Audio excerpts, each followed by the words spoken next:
Hello everyone and welcome back to The Legend of Zelda Skyward Sword. So, what did we do in the last episode? Well, we made our way through the desert towards what was the Temple of Time, where Zelda should be, only to find that there was a blown up piece of stone in the way. We learnt from one of the robots that the Lanayru Mining facility has a connected entrance to said Temple of Time. So we spent our time going around the desert opening up these 3 power nodes to unleash the very big structure you see before you. And in today's episode, that's exactly where we're going. Maybe for once, we can fit it all in one episode. We'll see.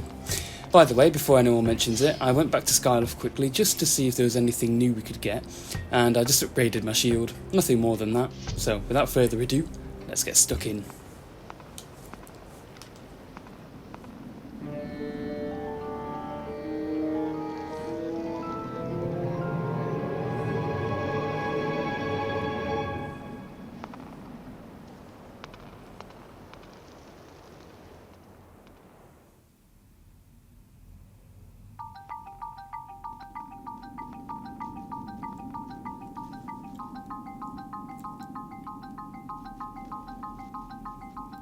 Okay, first things first, what are you guys? Araka. I couldn't read it then. This larval monster is said to live for 1,000 years, during which time it is continually growing. Though the larva is small in size, it is quite ferocious, often found in swarms beneath the sand. Tends to leap toward moving objects such as yourself. Alright, let's kill them quickly then. So yeah, welcome to the Lanayru Mining facility. And I have to say, right off the bat, I love this. I do love this dungeon, and I think they get the atmosphere perfect. Like, I just feel so dusty. You know, I said earlier, you know, places like this make me feel unclean. I feel like I need to wash myself. This place does it perfectly. Like, it's so old and dingy. And I don't know. I feel like this throughout the entire dungeon. So if I continue to complain about it, that's why. We'll kill more of these then, shall we? So yeah, I like this dungeon. I think the only thing that I'm a bit... No, because it's a silly thing, really. But the music, I don't know. I'll give you just a second. Like, if you can listen to it in the background. It just feels like elevator music. I don't know if that's the right word. But if you just give it a listen, like, even if you're in your own time, I don't know. It kind of adds to this really old-timey aesthetic that it's got going for it. So if you want to listen to it in your own time, please do. I don't think I'm about to kill you, am I? I could Skyward slash... Well, I could throw a bomb at you, can't I? It'll blow up on you. Yeah, there we go. Okay, how do we get over there? That's the question. Link can't run that, can he? Oh no, he should be able to, right? If you stagger it. Yeah, I don't know how to feel about it. It's very similar to... yeah, that's what it kind of reminds me of. Oh, hello.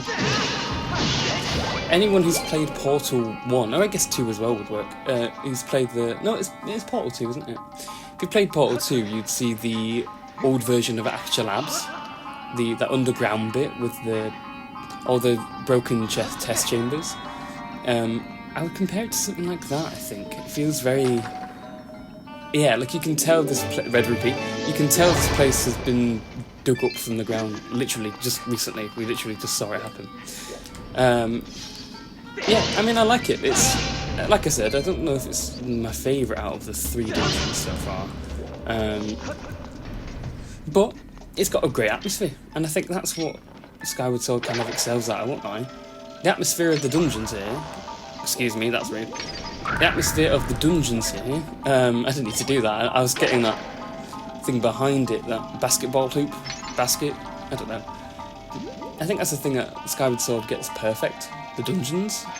Like, if I think of the dungeons... I can't speak. If I think of the dungeons in this game, I can't think of a single one that I outright hate. Like, yeah, each of them have their quirks. I'm not too much a fan of the Earth Temple. But I wouldn't say necessarily... Like, there's not a temple that I think about that it's like, oh, it's a slug to get through. I hate going through this temple. Because they're all kind of designed perfectly. Oh no, perfect is too far. Obviously, they all have flaws, like I've said.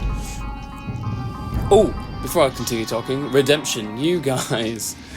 A Staldra, not a Hydra. This is a snake monster from before the dawn of time. 3 bone-plated heads and a thirst to cause pain keep it writhing even beyond death. My analysis shows that to defeat this cursed snake, all 3 of its heads must be simultaneously destroyed. Yep, shield bash it, get rid of his head. Easy work, but 20 rupees ain't bad. Yeah, I just think the atmosphere of these dungeons are perfect. Like, I can't complain about a single one of them. And maybe that's what kind of missing, I guess. I don't know, it's... Here we go, I'm going to talk about Ocarina of Time again. Fasten your seatbelts, people. I don't know, it's weird, because Ocarina of Time is...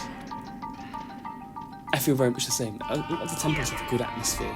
Like, you've got Great Deku Tree, which is an old-timey, you know, it's an old oak tree, like what you expect to see in a massive tree. The Dodongo's Cavern, a place filled with kind of like death and destruction, and you kind of in the belly of the beast there. And then Jabber's belly, you are literally inside the belly of the beast. And I think that's kind of the same. Like, Zelda dungeons have always been good at creating atmosphere. It's like the what's it called in Twilight Princess? The Ice Mansion, something like that. When we go to the Ice Mansion in Twilight Princess, it's such an atmospheric place. Like, I absolutely love. That's my favourite dungeon in that game. I don't know what it is. Like the idea that you're just kind of going around a house, and it's not just a house that's very weirdly designed to be a dungeon. A bit like the Great Deku Tree, I suppose. It's supposed to be that tutorial dungeon. And I am skipping through things without even saying what we're doing. So I've moved the block to get up here, and I've used the beetle, which we got in the episode before, I believe. I don't know, slash the end, to blow up these boxes so we can run across and grab them. This is what I was saying last episode. Sometimes I get that carried away. These are new enemies, aren't they? Are they? Thunder Keys.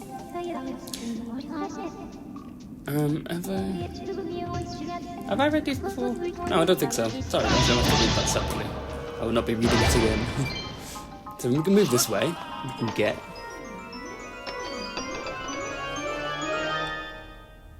a small key. Now, where does this small key go, you ask? Because up there is a square that's blocking our view. I also hate this jump, because many a time I've gone full throttle with Link's run, and he's just jumping off and fallen to his death. Make our way through here.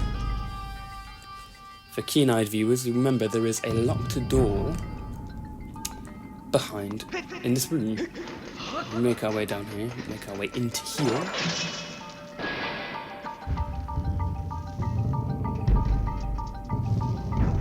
I also think maybe something that adds to this dungeon is that it's... Hold on, we've got a new enemy here.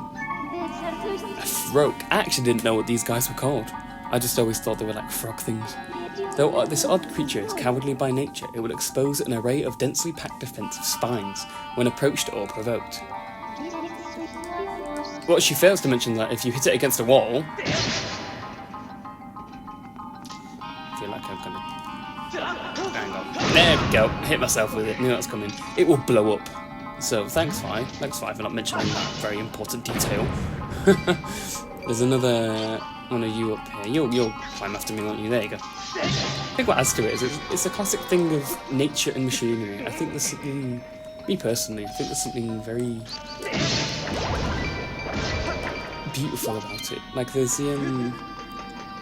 those who have played Overwatch, the Bastion shore where... There we go. Oh, another jelly blob. I'll take that gladly. There's the Bastion shore where he's... robot that's woken up in... Is it Germany? And it's like nature and machinery. And it's the same with that film coming out, The Wild Robot, which... or time where this video takes place. Because that looks good as well, because it's kind of a similar idea. I kind of hoped with that film that they wouldn't have made him speak. Let him speak, sorry. I think half the charm is a robot not speaking, but I guess it's kind of been done that many times. I don't know, it's hard to make a character animated that can't speak, and that you can convey what they're doing. The only way I've the best example of that is Gromit from Wallace and Gromit. Like, that is a masterclass in not only stop animation, but getting characters that don't speak. I mean, Link's an example here that doesn't speak, but has so much emotion. Anyway, we've opened that cage over there. You know what we've got to do. I think... Let's go for skill points, shall we? Let's try and hit this with a slingshot.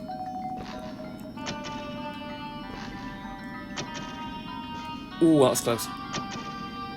There we go. Cool point. Cool point. Dusting my shoulders off. Oh, yeah, these guys. I don't mind them, really. This is going to shoot me in the face in a second. A BMOS. They've had an upgrade since Ocarina of Time. And older games, I guess. It's an ancient security mechanism. Its weak point is its eye. The eye is also a weapon that fires a focused energy beam. Calculate 100% failure rate at any attempt to strike the eye with your sword while it is still on top of the pedestal. Recommend using a weapon that can strike high targets. Conversely, you could lower its head to a height your sword can reach. What she fails to mention is that you can actually... Oh no, I'm just barely out of range here. I'm going to get out of range. What you can do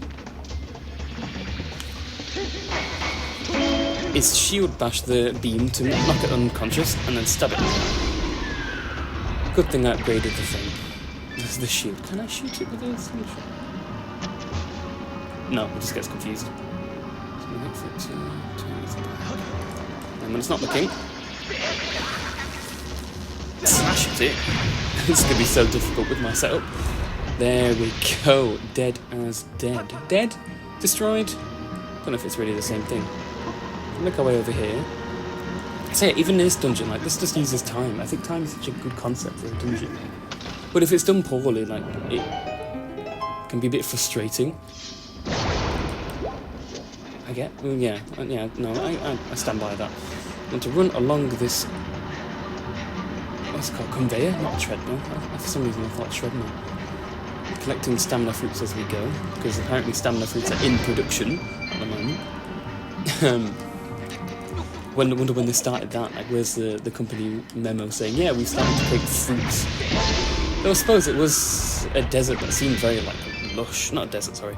A land that was very lush and full of greenery, so I guess that makes more sense. Money can never complain about ancient... Would it be ancient? Does it count as ancient money if it's in the past, but also that chest would be there in the future? Philosophical debates today, apparently. Philosophical debates. Right, so another conveyor belt. It's like the... Is it relevant to the Ship of Theseus thing? Where it's... If you replace all the boards on a pirate ship, is it still the... It's not a pirate ship, merchant ship. Would it still be the same ship? Or is it the wood or whatever that matters? I have no idea. We kill this BMOS, pull this lever down. I quite like that little swirly thing then. You can ride the conveyor down normally. Hey guys, I'm one of you. I kind of like this design, look at it. It's very satisfying. Let's go. Up and down, up and down. Ooh, I could sit here for hours. When I was a kid, I was obsessed with the washing machine. This is like very, very young. This isn't just 2 years old. Younger than that. I used to... No, because it was crawling age, so maybe. I used to... stopwatch it. I don't know what it was. I was fascinated by it. Then again, it's a whirling machine that... Oh, hold on, I can get this. Hang on, if we shoot it with a slingshot. No. It was a whirling machine that made a lot of noise, and I was transfixed by it. Oh, come on. Come back here. I need you to blow up this rock. We can go down there, but there's some more enemies. There is some chests down there that I'll go back for. I just want to hit you against this. Oh, whatever. I'll brave it. Don't know if I actually even need to go up there, do we? These are little spikes in the ground that are going to make Link's day very, very unpleasant. Become a kebab. There's a block there that we can push down, but we don't have access to it. Yeah, so I do need to go up here. So I'm not going insane. I do know what I'm doing. I do know this game well. It's just he's not cooperating with him, so I wonder whether his mate will. Let's go over here then. Hang on, buddy, hang on. There we go, that's better. That doesn't really help me, does it? I've got to wait for... Oh, technical difficulties.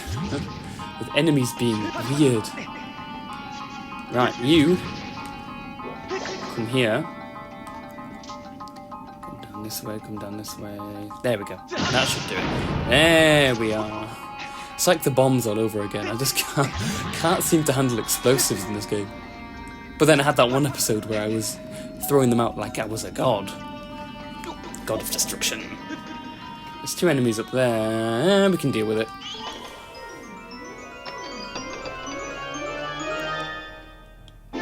We got the Gust Bellows. It is an ancient and mystical device capable of blowing an endless gust of wind. So we now have a... oh my goodness, it's the... hang on. I'm being attacked by enemies that won't hurt me. It's like the bag of wind from SpongeBob. Like, pull it away from subject. Release rope and hold on. And blow it. So yeah, if you press A, we can blow the sand away now finally. Which is going to be very helpful in dealing with literally everything in this dungeon, because that's what it's designed for. Get lost. There we go. So yeah, we are now the official, I don't know what to call it really, the official cleaning lady of this temple, of the Lanayru Mining facility. We will clean until there is nothing left to clean, and we will not stop until every speck, every bacteria, every little bit of dandruff off Lick's head is cleaned and swept until I say so. You know when I mentioned earlier that you should not give me power? Yeah, this is one of those occasions. You can see down there was a chest, so let's go and get that, because every time you see a chest that size...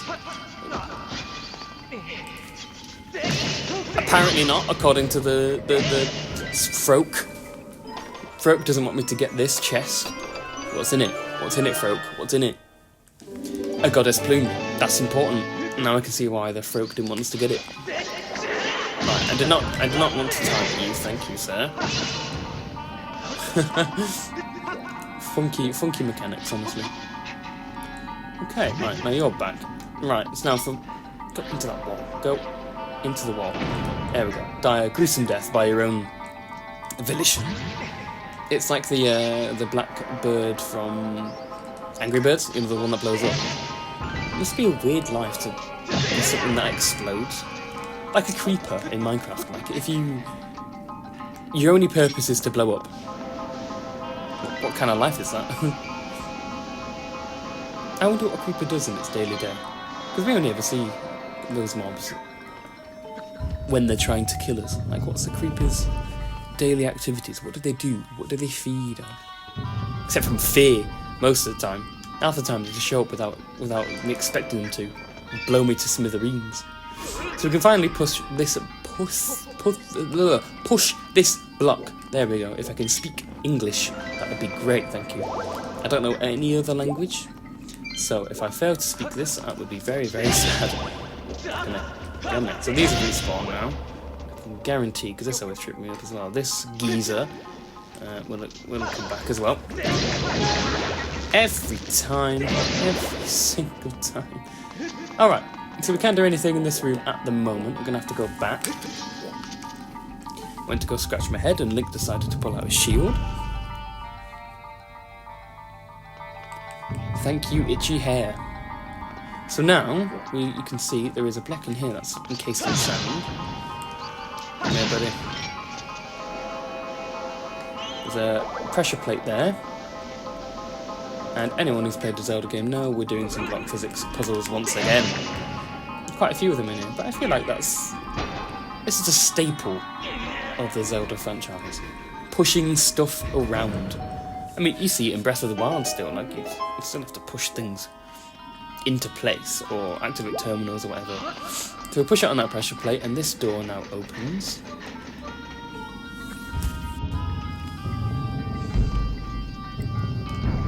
And now we get into this room. It's going to be a really good time for me. Because not only do I have to deal with him and you. Don't blow me up, don't blow me up, don't blow me up, don't blow me up, don't blow me up. Go into the wall, sir. Into the wall. Excuse me, that is very rude. Now we've got to go across all this sand, so much sand. And you can see that it's flowing. You can see, like down here, it's flowing sand, but where's it flowing to? That's my question. Where is the sand flowing to? Because there's no grate on either side of it. I'm gonna get hit now. There we go. There's no grates on either side of this building. So where's the sand coming to? Where's the breeze pushing the sand? 'Cause that's the only way sand moves, except from, I guess, gravity. So where's it all getting it from? I'm very surprised I reached there. Alright, well this looks important because it's in a massive bit of sand. And also an enemy. Goodbye. I said goodbye, sir. Got another time shift stone to hit. Gladly. Get rid of this sand. Oh, that enemy. I like this enemy. This is one of my favourites. So now these platforms have lit up and they've got a red side and a blue side. If we blow, I think, is it the blue side? No, it's the red side. If we blow the red side, we can push this platform along. And this is going to be the main kind of mechanic of this dungeon. We can put this propeller to lift this door open and also probably get shot in the face as well, judging by that beam going up and down. Is there any reason to go over there? Yes, there is. Hang on, never mind. I can see a chest. That's more than good enough reason. I can get to it, can't I? Yes! There we go. I am good at video games. I am good at video... I made a jump and I'm making it out to be like I'm gaming Jesus. Come back here. Platform. Yeah, these are a little bit finicky. I'm not the biggest fan of them, but I think they're very cool. I'm not being negative.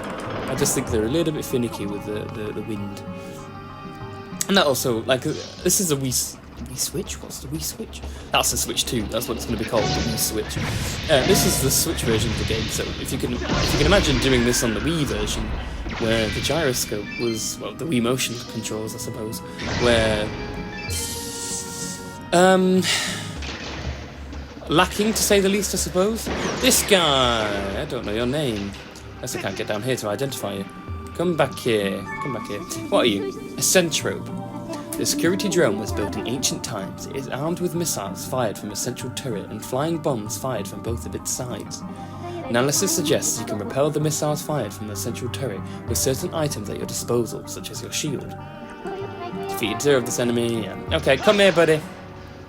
So with these, like she said, you want to shield bash this rocket to hit it, and it'll get mighty upset and launch these little buddies, which I don't know if they have a name. Do you guys have a name? Centro. Oh, it's just a Centro bomb. It's a bomb projectile fired from a Centro, but it will follow its target anywhere, although a timed fuse ensure it will explode after a set time. So as you can see, they've got little blue marks. You just want to hit them in the direction they're showing. So it's going to hit me again with another rocket, and kaboom! And that's it blown up. And it will explode into a bunch of rupees. Which is very useful if most of them didn't fall into the abyss. Push this along. There's nothing down there, is there, that I need now? Just to show that that chest is there. Go here and now push it back along. There's a BMOS that's going to ruin my day at the top of there. Great, can't wait to get shot by that. And it is being shot. They use a laser beam. Right, let's not go up now.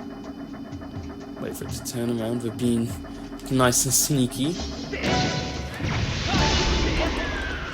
Wonder whether, between mini-bosses and bosses, whether you can play this game as a pacifist. Like, how many things do you have to... Maybe that's what I'll do one day. What's the least amount of things you can kill in a Zelda game? Well, I thought of a future video idea. If that shows up later in my channel, I'm going to quote this moment and thank you very kindly. Okay, I'm getting attacked by 2 of these now. There we go. Because these two, actually, you won't have to kill them, would you? Come here, buddy. Come here. I know you're just going to... No, no, no, no, no, no, no, no, don't go back. Don't go back. There we go. We can alternatively do that when they grow back. Or try to grow back, I suppose. Yeah, because we didn't need to kill them. Because there's a box here. And we're going to pull and push this now. Yeah, you didn't have to kill them, I suppose. I think there is enemies in this game that I know for certain you have to kill, because not only have you got the Bokoblins at the beginning, but I suppose the mini-bosses... That's why I'm including mini-bosses. Like, excluding them, how many things do you absolutely have to kill? Well, I'll do that someday. First of all, I've got to go through this series. I've been enjoying it so far. I think it's been quite fun to finally do something that I've been wanting to do for quite a while. But I have got video ideas planned in the future. I'm kind of just going to experiment with what I think I like and what I feel works. Excuse me, that was rude. Go into this, there is an Amber Relic. I thought this is the proper way forward, but apparently not. But yeah, I've got ideas in my head of what I want. And Nick can't climb, apparently, of what I want to do. But we'll get to that once we get to it. If we blow this sand, you can see there's another time shift stone. Can we hit it with a Skyward Strike? I normally hit this with a... Okay, we can. I normally hit it with a slingshot, but you can hit it with a Skyward Strike. These guys... I do love the enemies in this area. I do, I really do. But they are quite finicky. These guys. Armos. I hate Armos anyway in Zelda. They're annoying. This security and defense mechanism was developed long ago. It will attack anything that enters its security perimeter. According to my record, its weak point is its mouth, but it requires some specific measure to make it open its mouth. Okay, so basically what you've got to do, if you've not learned by now, these little things in here will make it open its mouth. Now I can never do this in one, but you've got to strike this in one. Can I? Yes, got it in one. You've got to strike one side with a slash from above or from the side, and then you've got to go behind it and stab it.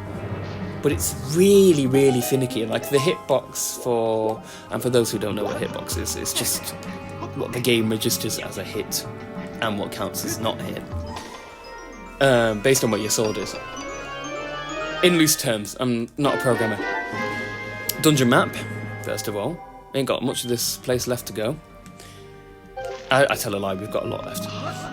But it's really finicky. It sometimes will hit the gems perfectly, and other times you won't get anywhere close. It will just not count. And yeah, maybe a skill issue, I don't care. Okay, so we'll open this up. And I think, sadly, for today, we might have to leave it here. Will I ever get through an entire dungeon in one sitting? That is a good question. But I think that's kind of the design of them. So, because we're back to the main area now. So in the next episode, we will continue through this dungeon, going down this very long sandy track, which has no end. Yeah, I can't really see where that's going. Don't know where the sand's coming from. And explore the rest of this dungeon. I will see you guys then.